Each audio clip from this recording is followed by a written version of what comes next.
My name is Christina, the catwalk coach.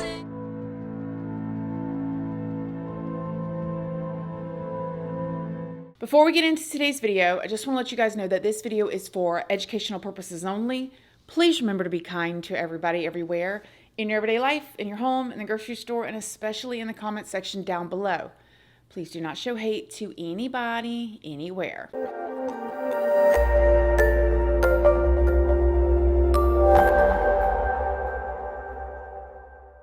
So good morning, good morning, good morning. How is everybody doing today? I hope you all are having an amazing day. I hope you all are having a wonderful week. I hope everybody's feeling well. So in today's video, we are going to be talking about a woman named Christina who was actually a YouTuber and a model, and she also taught other women how to model and how to walk. Have you guys ever seen models walk, like the actual, I'm sure y'all have, but paid attention to the walk and tried to replicate the walk? It is definitely not as easy as they make it seem. Before we get into it, I do want to let you guys know, if you don't already know, hi, my name is Christina. I do have a second channel, which is Casually Christina. We just do things way more casually over there. I also have a Patreon. My Patreon is for 18 and up, and over there we talk about more personal stuff. We go live over there, and there's a $2 tier for all of the true crime stuff that cannot go onto YouTube due to their terms and policies. That goes over on my Patreon under the $2 tier. Just make sure you read the full about section, what each tier offers before you join. I'm also on Facebook, Instagram, Snapchat, and I'm also on Like to Know It. And Like to Know is a platform where you can find links to all of the things that I like, use, and that y'all ask about, like clothing items, workout stuff. I'm going to be posting like holiday decor over there, clothing, just all different types of stuff or things that you can think about that y'all ask about or that I like. I post those over on my Like to Know It. And all of those platforms are linked down in the description box if you would like to come and check me out. So, okay, let me tell y'all about Christina. 38-year-old Kristina Joksimovic was born in Bingen, Switzerland. Christina was a model, and she first became quite well known back in 2003 when she won the Miss Northwest Switzerland competition. She would go on to become a finalist back in 2008 in the Miss Switzerland competition as well. Now, outside of modeling, Christina had a really successful career in IT recruitment. After competing, Christina went on to become a coach for other inspiring models and other business women. She referred to herself as the catwalk coach.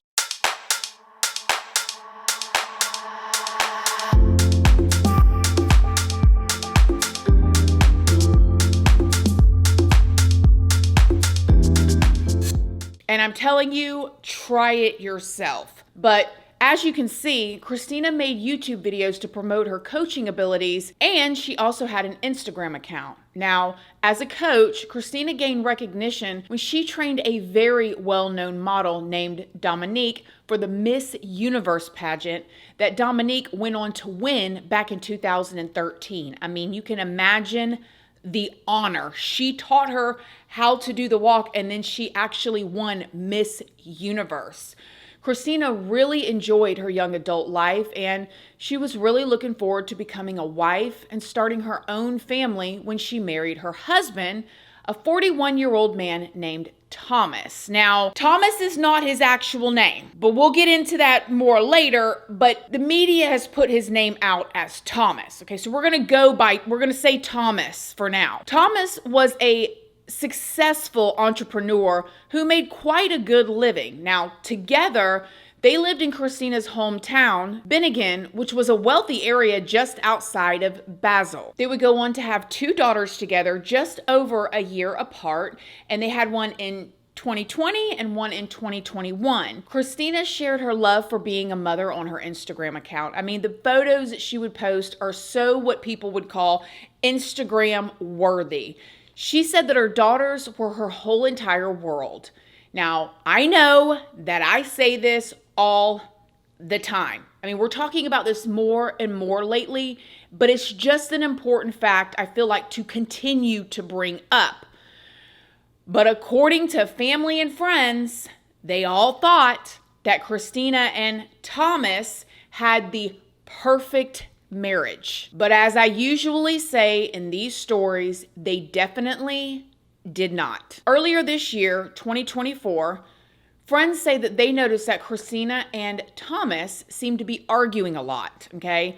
There are even reports of the police coming out to their home after reported like DV incidents. But at the same time, Christina had been posting photos of her and Thomas together online while they were on vacation, and they looked completely fine and totally in love. So no one seemed too concerned. At least, not until Christina's parents hadn't heard from her in a few days, which was completely unusual for Christina. And as you can imagine, if you're a family member and you're not super duper close, and sometimes even when you are close to your adult children, they don't want to tell you every little thing that's going on behind the scenes, because typically they're hoping that it's going to change, that it's going to get better, and then that way they're not tainting their parents' view on their partner.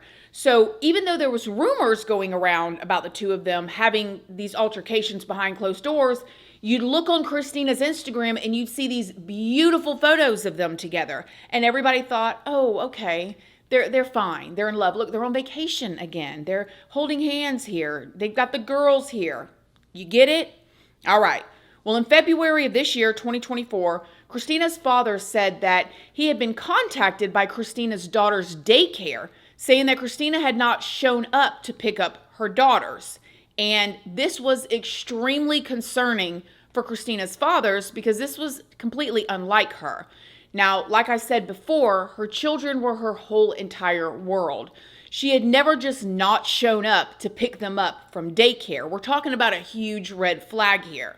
So Christina's father called Thomas and asked him where Christina was. Now, according to Christina's father, Thomas was very nonchalant about the whole situation and said that he wasn't exactly sure where she was, and said that Christina would sometimes just randomly like up and leave the home without telling him where she was going. So he was just totally like, oh, she didn't show up? Okay, all right, whatever. Well, yeah, she does this all the time. She leaves, she takes off, whatever. Now, after Christina's father went up and picked up her two daughters, he took them back to Christina's home, tucked the girls into bed, and then they went home. Christina's father went back to the house at some point and started looking around to see if he could find anything to indicate where Christina had gone. Several days started to go by at this point, okay, and no one had heard from Christina. This is when Christina's father came across a trash bin that was out in the garage.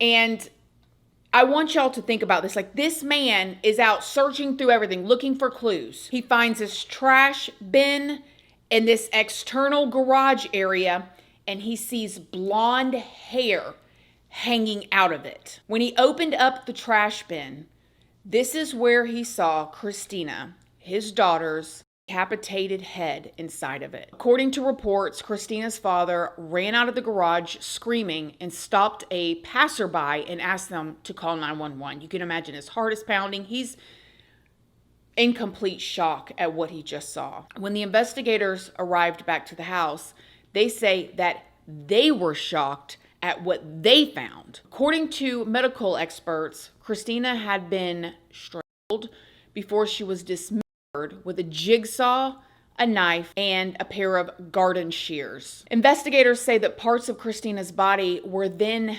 pureed in a blender and dissolved in a chemical solution. Thomas was arrested later that day after Christina's remains were found in the garage. Now, during his interrogation, initially, Thomas said that he found Christina deceased by the stairs, and in a panic, he decided to dispose of the body.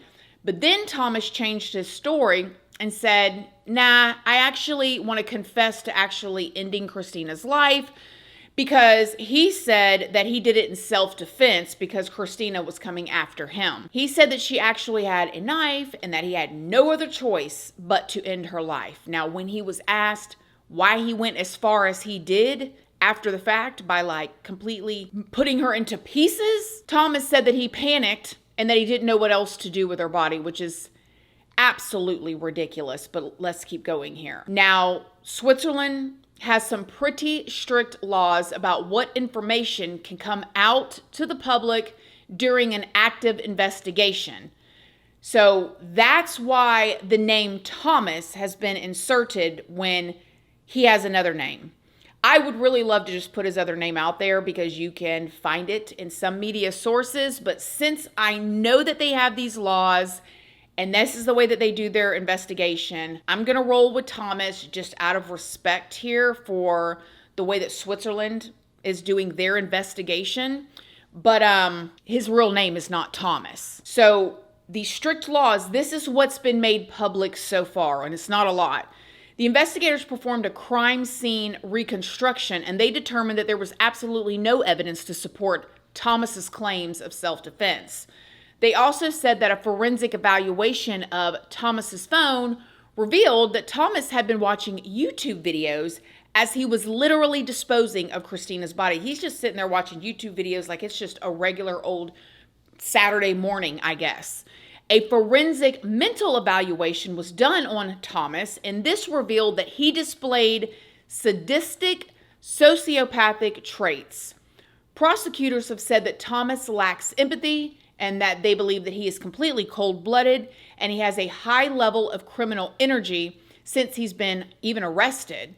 Now, it seems that Thomas will be claiming that he was not guilty by reason of mental insanity.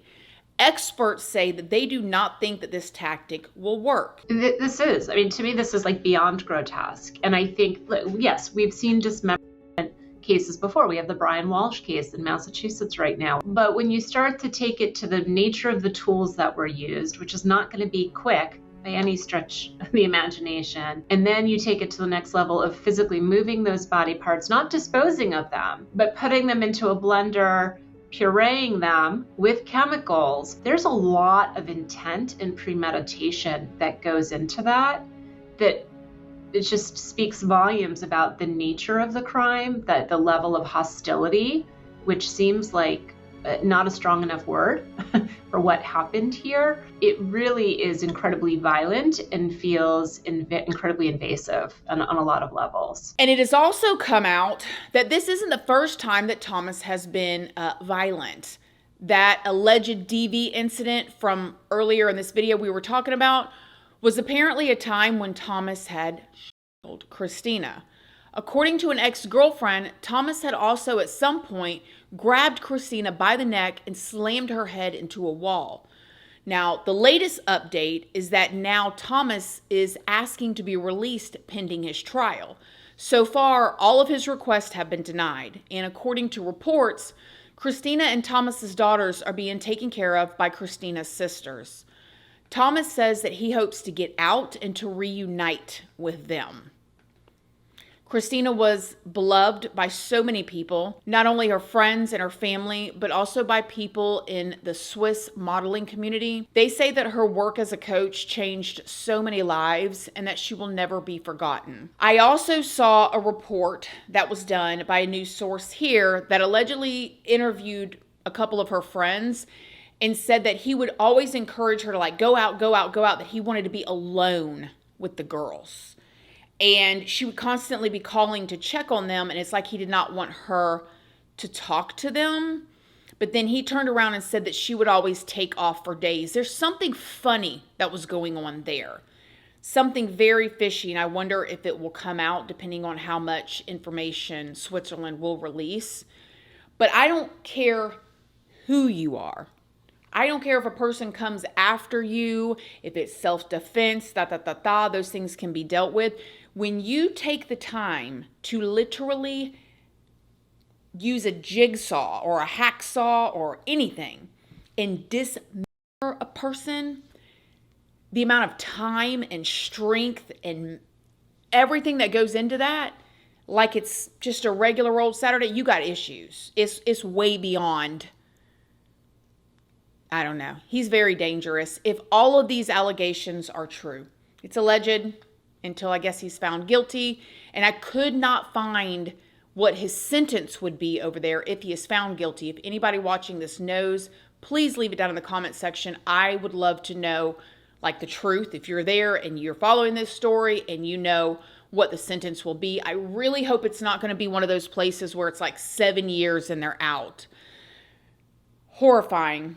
I think it's just another reminder that to not ignore, and none of this is Kristina's fault, obviously, but to not ignore those red flags. Like when somebody goes as far as to do what he had already done to her multiple times, you got to get out. You got to get away. You got to get your babies, and you got to get out. So let me know what you guys think in the comment section down below. Other than that, I love you guys. Thank y'all so much for watching this video, and I'll see y'all in the next one. Love you guys. Bye.